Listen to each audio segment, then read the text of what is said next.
Welcome to Screen Crush, I'm Ryan Airy. So you're probably thinking, wasn't No Way Home a Spider-Verse movie already? Well yeah, it was, sort of, and we already got an animated Spider-Verse movie. But after the insane success of No Way Home, it's a certainty that Sony will want to do a live-action Spider-Verse. Now let's be real here. The real reason why No Way Home was so massive is because fans wanted to see Tom Holland sharing the screen with Tobey Maguire and Andrew Garfield.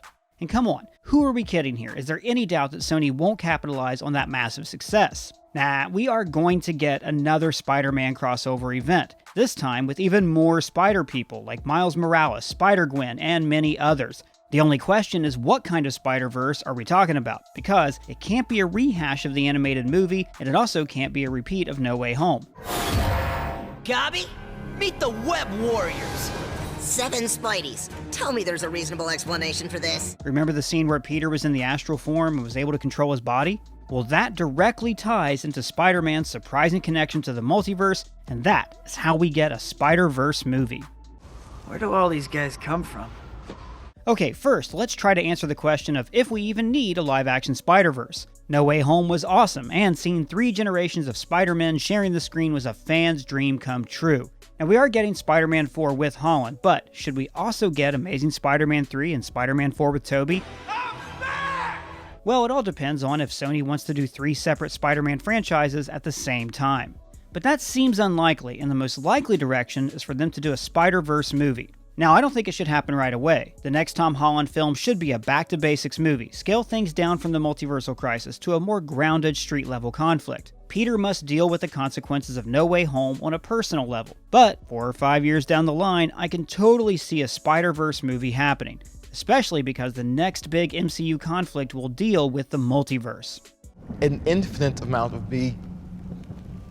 Start another multiversal war. We believe that the key for a Spider-Verse movie was established in No Way Home, even before reality was almost torn apart in the final battle.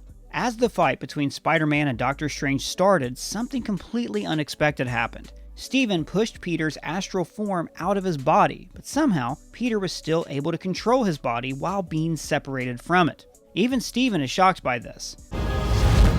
What did you just do to me? I pushed your astral form out of your physical form. When we saw others being kicked out of their bodies like this, they didn't have control over their physical forms, nor could they return to their bodies on their own. But Peter not only was able to control his body, but even return to it all by himself. So far, we've only seen magic users be able to do this. So does this mean that now Peter is a wizard? You're a wizard, Harry. Not exactly. The explanation here is the spider sense. Spider Sense going crazy. The spider sense warns Peter of incoming threats, enhancing his reflexes and enabling him to avoid most dangers. This ability is so strong that it can even protect Peter while he's not in control of his own body. Peter's spider sense evolved a lot throughout the last few movies. It was mostly absent in Homecoming, but in Far From Home, Peter learned to control his Peter tingle. Hungry? I thought that you could sense that with your Peter tingle. Please do not start calling it my Peter tingle. Now what's interesting is that in Infinity War, the spider sense warned Peter about the Q-ship attack, while Peter was far away from it and not in any real danger. And this is very important because usually the spider sense warns him about immediate attacks. And also at that time, Peter's spider sense was mostly a new power for him. I'm trying to say that something is coming. Now this is similar to Miles Morales' spider sense, which is a bit stronger than Peter's. In the comics, Miles sensed Spider-Man being killed in a dream, while it was actually happening miles away from him. So Peter's spider sense is clearly much stronger in the MCU, and this explains how he retained control over his body even while he was in his astral form. But there's even more to it than that. In the comics, it's revealed that the spider sense is connected to the multiverse. All the spider people in all realities have their abilities because of something called the Web of Life and Destiny, a cosmic force that connects all realities. And this force played a crucial role in the Spider-Verse story in the comics. The basics are that all the spider people across the multiverse draw their powers from the energy of the Web of Life and Destiny, especially their spider sense. This energy also connects all the spider people across the multiverse. Its energy surrounds us and binds us. When Peter was in his astral form, he might have unknowingly and instinctually tapped into the web of life and destiny and was able to enhance his spider sense to the point where it was stronger than Strange's magic.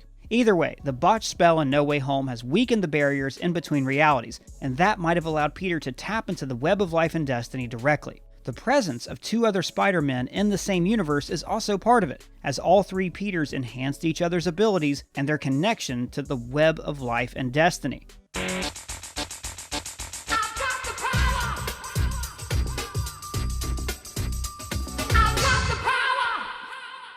But what we need to focus on here is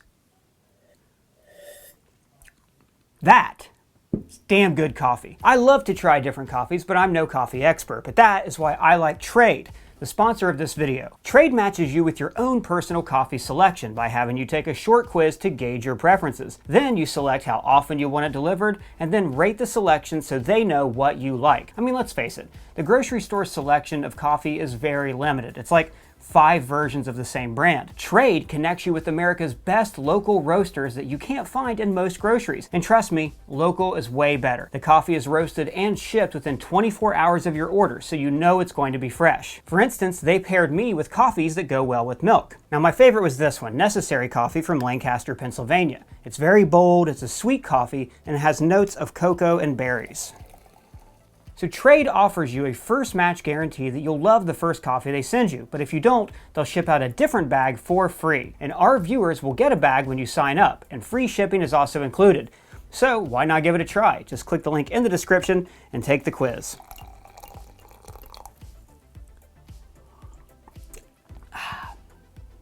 What were we talking about?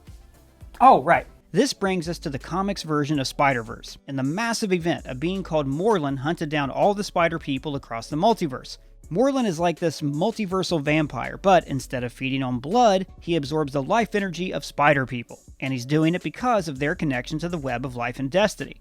And this is why Spider-Man and all his other versions across the multiverse teamed up in one epic crossover to stop Morlun and his family.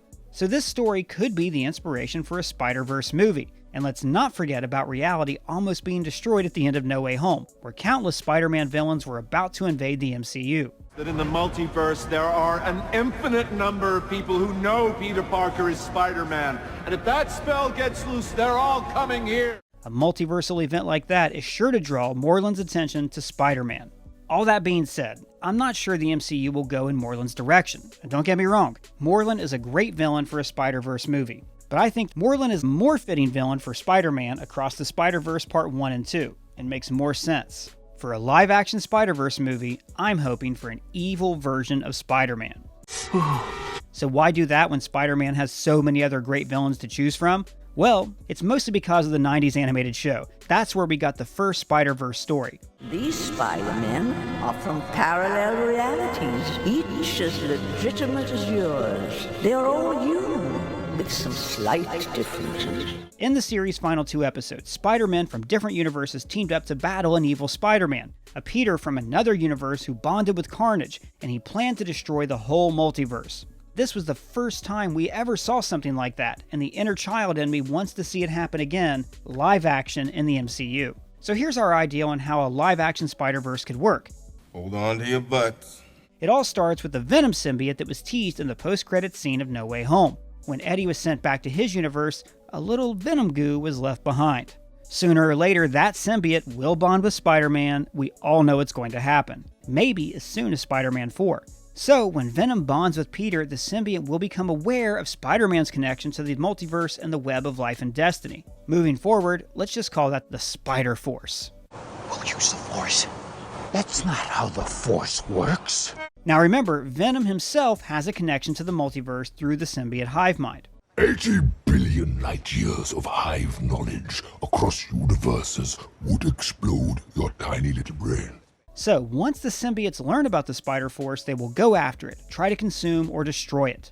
The symbionts will hunt spider people across the multiverse because they are the key to the Spider-Force. In my imagination, it looks like a very massive symbiote invasion, where they try to bond with every spider person in the multiverse. There's a Venom verse, there's a Spider-Verse, there's multiverses, there's all kinds of canon and lore and mythology to explore. Now this is where we could get an evil version of Spider-Man. Let's say a Peter Parker from another universe who was bonded with Venom or with Carnage. And this evil Peter wants to consume the Spider-Force and kill all his variants, because there can be only one.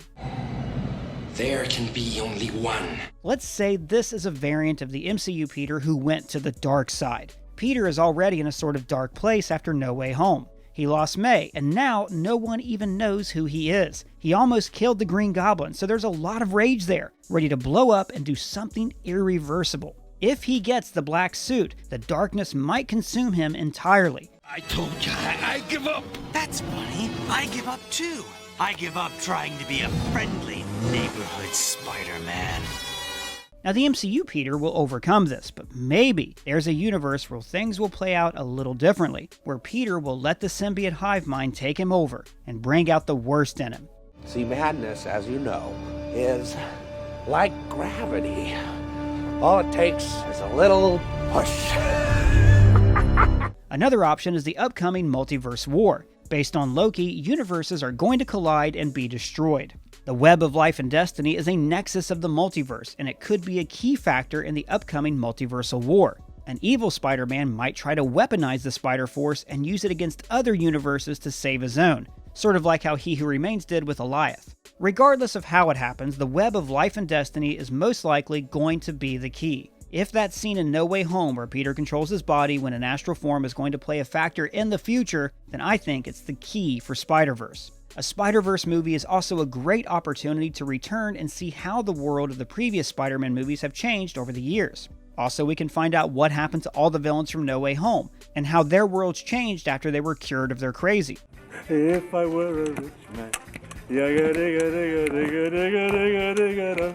And by the way, we made a whole video speculating on that. Check it out if you have time. This will be a perfect time to introduce Miles Morales. Now it could be the Miles from Into the Spider-Verse transitioning from animation to live action. Or it could be a completely different Miles from another universe. Though there are hints that Miles already exists in the MCU. Donald Glover appeared as Aaron Davis in Homecoming, that's Miles' uncle. And in a deleted scene, we even hear him talking to Miles on the phone. Yeah, sorry Miles, I'm not gonna make it. Yeah, I'm just stuck. And then there's Spider-Gwen.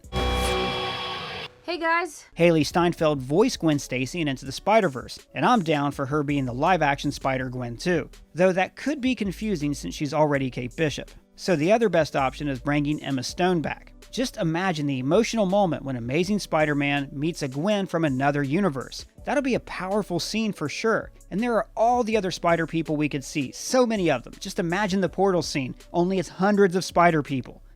How many of you are there? As many as are needed! But I hope things won't get too crazy, because as much as it'll be great to see all the Spider-Men and women ever, we don't want this to turn into Space Jam 2. So it's probably best to stick to about 5 to 8 Spider people, just so everyone gets their chance to shine.